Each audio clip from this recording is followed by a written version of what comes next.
നിങ്ങൾക്ക് എല്ലാവർക്കും മിസാസ് കിച്ചണിലേക്ക് സ്വാഗതം. നിങ്ങൾ ഇതുവരെ ചാനൽ സബ്സ്ക്രൈബ് ചെയ്തിട്ടില്ലെങ്കിൽ ഇപ്പം തന്നെ ദയവായി ഒന്ന് സബ്സ്ക്രൈബ് ചെയ്തേക്കണേ. തൊട്ടടുത്തുള്ള ബെല്ലൈക്കൺ കൂടി ക്ലിക്ക് ചെയ്താലേ പുതിയ വീഡിയോസിൻ്റെ നോട്ടിഫിക്കേഷൻ നിങ്ങൾക്ക് ലഭിക്കുകയുള്ളൂ. അപ്പോൾ അതും കൂടി ഒന്ന് ക്ലിക്ക് ചെയ്യാൻ മറക്കരുതേ. ഇന്ന് നമ്മൾ ഉണ്ടാക്കാൻ പോകുന്നത് ചിക്കൻ ഷ്രെഡ് ചെയ്തതും കപ്പയും കൂടെ വെച്ചിട്ടൊരു കട്ട്ലറ്റാണ്. അപ്പോൾ വളരെ എളുപ്പത്തിൽ നമുക്കൊരു 19 കട്ട്ലറ്റ് ഈ കുറഞ്ഞ സമയം കൊണ്ട് ഉണ്ടാക്കാൻ പറ്റും. അതെങ്ങനെയാണെന്ന് നോക്കാം. അതിന് ഞാനിവിടെ ഒരു 1.5 കിലോ കപ്പ കട്ട് ചെയ്ത് അതിൻ്റെ ഉള്ളിലെ നാരൊക്കെ കളഞ്ഞെടുത്തിട്ടുണ്ട്. ഇത് നമ്മുടെ നാടൻ കപ്പയല്ല, ഒരു മഞ്ഞക്കപ്പയാണ്. പക്ഷേ ടേസ്റ്റ് നമ്മുടെ നാടൻ കപ്പയുടെ ടേസ്റ്റ് തന്നെയാണ്. ഇതിവിടെ ഉണ്ടായ കപ്പ തന്നെയാണ്. അപ്പോൾ ഇത് വെച്ചിട്ടാണ് നമ്മൾ ഇന്ന് കട്ട്ലറ്റ് ഉണ്ടാക്കാൻ പോകുന്നത്. അപ്പോൾ ഈ കപ്പയോടൊപ്പം നമുക്ക് ഒരു 5 കഷ്ണം ചിക്കൻ എടുത്തിട്ടുണ്ട്. അതും കൂടി ഇട്ടിട്ട് വേവിക്കണം. അപ്പോൾ കുക്കറിലേക്ക് ഞാൻ ആ ചിക്കനും കൂടെ ഇട്ടിട്ടുണ്ട്. പിന്നെ ആവശ്യമായ ഉപ്പ് ചേർക്കാം. ഒരു 1/2 ലിറ്റർ വെള്ളം കൂടി ചേർത്തിട്ട് നമുക്കൊന്ന് മിക്സ് ചെയ്തിട്ട് ഒന്ന് വേവിക്കാൻ വയ്ക്കാം. ഈ കുക്കറിൽ ഒരു 2 വിസിൽ വന്നപ്പോഴത്തേക്കും നന്നായിട്ട് വെന്ത് കിട്ടിയിട്ടുണ്ട്. ഞാൻ മഞ്ഞൾപ്പൊടി ഇടുന്നില്ല. വെള്ളക്കപ്പയാണെങ്കിൽ നിങ്ങൾ ഒരു 1/4 ടീസ്പൂൺ മഞ്ഞൾപ്പൊടിയെങ്കിലും ഇട്ട് കൊടുക്കണം. മഞ്ഞൾ പൊടി ഇടാതെ തന്നെ ആ മഞ്ഞ കളർ നിങ്ങളെ കാണിക്കാൻ വേണ്ടിയാണ് ഞാൻ ഇടാതെ തന്നെ വേവിച്ചത്. ഇതാ വെന്ത് വന്നപ്പോൾ ആ കപ്പയുടെ കളറാണിത്. ആ ചിക്കൻ പീസിനാണെങ്കിൽ ഒട്ടും മഞ്ഞ കളർ വന്നിട്ടുമില്ല. രുചി കൂടുതൽ നമ്മുടെ നാടൻ വെള്ളക്കപ്പയ്ക്ക് തന്നെയാണ് കേട്ടോ. ഒരു വലിയ ചീനിച്ചട്ടിയിൽ 1.5 ടേബിൾ സ്പൂൺ വെളിച്ചെണ്ണ ഒഴിച്ചിട്ടുണ്ട്. അതൊന്ന് ചൂടാവട്ടെ. ഒരു വലിയ സവാള ചെറുതായിട്ട് കട്ട് ചെയ്തെടുത്തിട്ടുണ്ട്. ഒരു വലിയ കഷ്ണം ഇഞ്ചി, 6 അല്ലി വെളുത്തുള്ളി, 2 പച്ചമുളക് ഇവ ചെറുതായിട്ട് കട്ട് ചെയ്തെടുത്തിട്ടുണ്ട്. കുറച്ച് വേപ്പില എടുത്തിട്ടുണ്ട്. ഇനി ആ വേവിച്ച് വെച്ച ചിക്കൻ കൈകൊണ്ട് തന്നെ കിള്ളി ചെറുതായിട്ട് എടുത്തിട്ടുണ്ട്. 1/2 ടീസ്പൂൺ കാശ്മീരി ചില്ലി, 1/4 ടീസ്പൂൺ എരിവുള്ള ചില്ലി പൗഡർ, 1/4 ടീസ്പൂൺ മഞ്ഞൾപ്പൊടി, 1/2 ടീസ്പൂൺ ഗരം മസാലപ്പൊടി ഇവ എടുത്തിട്ടുണ്ട്. ആദ്യം തന്നെ നമുക്ക് ആ ചൂടായ വെളിച്ചെണ്ണയിൽ ആ ഇഞ്ചിയും വെളുത്തുള്ളിയും കട്ട് ചെയ്തത് ഇട്ടൊന്ന് 1 മിനിറ്റ് ഒന്ന് വഴറ്റിയെടുക്കാം. എന്നിട്ട് ആ ഷ്രെഡഡ് ചിക്കനും ഇട്ടൊന്ന് 2-3 മിനിറ്റ് ഒന്ന് വഴറ്റിയെടുക്കാം. ചിക്കൻ ഇതുപോലെ വെളിച്ചെണ്ണയിൽ ജസ്റ്റ് ഒന്ന് ഫ്രൈ ചെയ്തെടുക്കുമ്പോൾ അതിൻ്റെ ടേസ്റ്റ് കൂടും. നമുക്കൊരു 3 മിനിറ്റ് വഴറ്റിയാൽ മതി. എന്നിട്ട് ആ കട്ട് ചെയ്ത് വെച്ച സവാളയും പച്ചമുളകും വേപ്പിലയും കൂടി ഒന്ന് ഇതിനകത്തേക്ക് ചേർത്ത് കൊടുക്കാം. ഞാൻ വേറെ പച്ചക്കറിയൊന്നും ഇതിനൊപ്പം ചേർക്കുന്നില്ല. ഇനി ഗ്രീൻ പീസും ക്യാരറ്റൊക്കെ ഇഷ്ടമുള്ളവർക്ക് ചേർക്കാവുന്നതാണ്.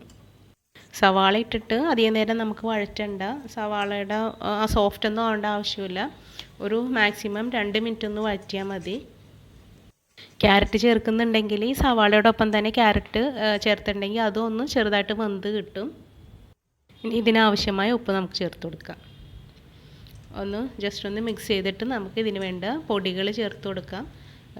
മുളക് പൊടി, 2 മുളക് പൊടിയും കാശ്മീരിയും സാദാ മുളക് പൊടി, മസാലപ്പൊടി, മഞ്ഞൾ പൊടി അവ ചേർത്തിട്ട് 1 മിനിറ്റ് ഒന്നും കൂടെ ഒന്ന് ചൂടാക്കിയെടുക്കാം.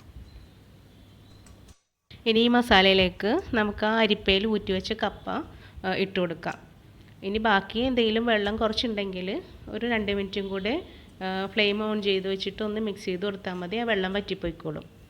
എന്നിട്ട് നമുക്ക് ആ ഫ്ലെയിം ഓഫ് ചെയ്തിട്ട് നന്നായിട്ടൊന്ന് കപ്പ ഒന്ന് ഉടച്ചു കൊടുക്കാം. നല്ല ചൂടുള്ള കാരണം ഈ കയ്യിൽ കൊണ്ട് തന്നെ ഉടക്കുമ്പോൾ നന്നായിട്ട് ഉടഞ്ഞു വന്നോളും. ഇതപ്പോൾ ഏതാണ്ട് റെഡി ആയിട്ടുണ്ട്. ചിക്കൻ ഇട്ടില്ലെങ്കിലും കപ്പ കട്ട്ലേറ്റ് നല്ല ടേസ്റ്റ് തന്നെയാണ്. അപ്പോൾ ഈ മിക്സ് നല്ല ചൂടായത് കാരണം നമുക്കൊരു പ്ലേറ്റിലേക്ക് കുറച്ചെടുത്ത് മാറ്റി വയ്ക്കാം. എന്നിട്ട് നമുക്ക് കട്ട്ലറ്റിന് ഷേപ്പ് ചെയ്തെടുക്കാം.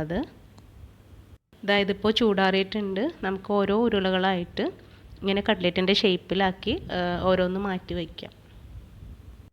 ഉരുളക്കിഴങ്ങ് വെച്ചാണ് നമ്മൾ കട്ട്ലറ്റ് ഉണ്ടാക്കണമെങ്കിൽ ഇതുപോലെ നമുക്ക് ആ കപ്പയുടെ മുറുക്കം കിട്ടില്ല. ഇതിപ്പോൾ ഷേപ്പ് ചെയ്യാനും ഫ്രൈ ചെയ്യാനൊക്കെ കപ്പ വെച്ച് നല്ല എളുപ്പമാണ്. ഉടഞ്ഞൊന്നും പോവില്ല. ഏകദേശം ഒരു 1.5 കിലോയുടെ തൂക്കം വരുന്ന കപ്പയായിരുന്നു. അതുകൊണ്ട് ഒരു 19ഓളം കട്ട്ലറ്റ് ഉണ്ടാക്കാൻ പറ്റി.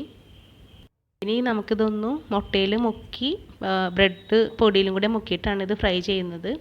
അപ്പോൾ 2 മുട്ട ഇവിടെ എടുത്തിട്ടുണ്ട്. അത് നമുക്കൊന്ന് ആ ഫോർക്ക് കൊണ്ടൊന്ന് അടിച്ചെടുക്കാം. ഇതിപ്പോൾ കുറച്ച് കട്ടിയിലാണ് ഇരിക്കുന്നത്. മുട്ട നന്നായിട്ട് പതഞ്ഞു തന്നെ നമുക്കൊരു മിക്സിയുടെ ജാറിലേക്ക് മാറ്റി കൊടുക്കാം. കാരണം അത്രയും കട്ട്ലറ്റ് നമുക്ക് മുക്കിയെടുക്കാനുണ്ട്. അപ്പോൾ അതുകൊണ്ട് ആ മിക്സിയുടെ ജാറിലിട്ടൊന്ന് അടിച്ചെടുത്തിട്ടുണ്ട്. ഇതൊക്കെ കണ്ട നന്നായിട്ട് പതഞ്ഞു വന്നിട്ടുണ്ട്. ആ മൊത്തം കട്ട്ലറ്റും ഇതിനകത്ത് മുക്കിയിട്ടാണ് ഞാൻ എടുത്തത്. പിന്നെ മുട്ടയൊന്നും ഞാൻ ചേർത്തില്ല, വേണ്ടി വന്നില്ല. എനിക്ക് ആ 2 മുട്ട മാത്രം മതിയായി. ഇതുപോലെ ഓരോന്നും നമുക്ക് ആ മുട്ടയിൽ മുക്കിയിട്ട് ആ ബ്രെഡ് ക്രംസിലും ഒന്ന് മുക്കിയെടുക്കാം. 3 ബ്രെഡിൻ്റെ സ്ലൈസാണ് പൊടിച്ചെടുത്തത്. അപ്പോൾ ഇത്രയും കട്ട്ലറ്റിന് അത് മതിയാകും. ബാക്കിയുള്ളതിന് നമുക്ക് ഇനിയും കുറച്ച് ബ്രെഡും കൂടെ പൊടിച്ചെടുക്കേണ്ടതുണ്ട്. ഇത് എളുപ്പത്തിൽ നമ്മുടെ കയ്യിലൊന്നും ആവാതെ ഇതുപോലെ മിക്സ് ചെയ്തെടുക്കാം. 2 വശവും ഇതുപോലെ നമുക്ക് ബ്രെഡ് പൊടിയിൽ മുക്കിയെടുക്കാം. ബാക്കിയുള്ളതും കൂടെ നമുക്ക് ഇതുപോലെ ഫോർക്ക് ഉപയോഗിച്ച് ചെയ്തെടുക്കാം. ചീനച്ചട്ടിയിലിരിക്കുന്ന കപ്പക്കൂട്ടും കൂടെ ഇതുപോലെ ചെയ്തെടുത്തിട്ട് നമുക്ക് എയർ ടൈറ്റ് കണ്ടെയ്നറിലാക്കി ഫ്രീസറിൽ സൂക്ഷിക്കാവുന്നതാണ്. എന്നിട്ട് ആവശ്യമുള്ളപ്പോൾ അത് പുറത്തെടുത്ത് വെച്ച് ഫ്രൈ ചെയ്തെടുക്കാവുന്നതാണ്. ഒരുപാട് ദിവസം കേടാവാതെ അത് ഇരുന്നോളും. എയർ ടൈറ്റ് കണ്ടെയ്നറിൽ വെക്കുമ്പോൾ വിട്ട് വയ്ക്കാൻ ശ്രദ്ധിക്കണം. ഇതുപോലെ അല്ലെങ്കിൽ ഒരുമിച്ച് ഇങ്ങനെ മുട്ടിയിരിക്കുമ്പോൾ ചിലപ്പോൾ വിട്ട് കിട്ടാൻ ബുദ്ധിമുട്ടായിരിക്കും.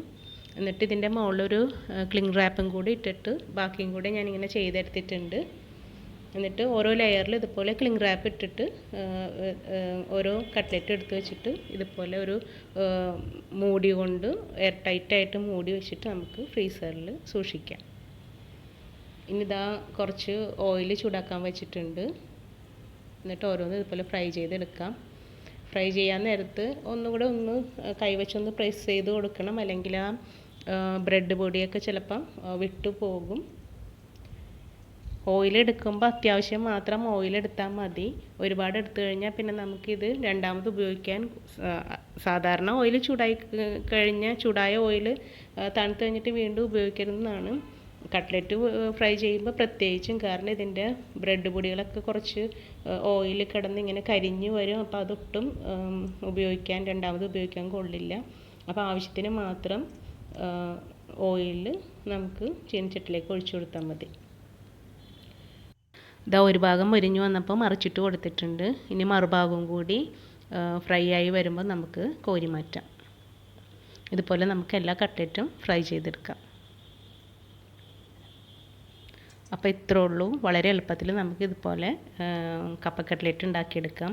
അപ്പം നിങ്ങളെല്ലാവരും ഇതുപോലെ ഒന്ന് ട്രൈ ചെയ്ത് നോക്കണം. ഈ വീഡിയോ ഇഷ്ടമായാൽ തീർച്ചയായും ഒരു ലൈക്ക് കൊടുക്കണം. സബ്സ്ക്രൈബ് ചെയ്യുന്നതോടൊപ്പം കമൻറ്റ് ചെയ്യാനും ഷെയർ ചെയ്യാനും മറക്കരുത്. Thank you.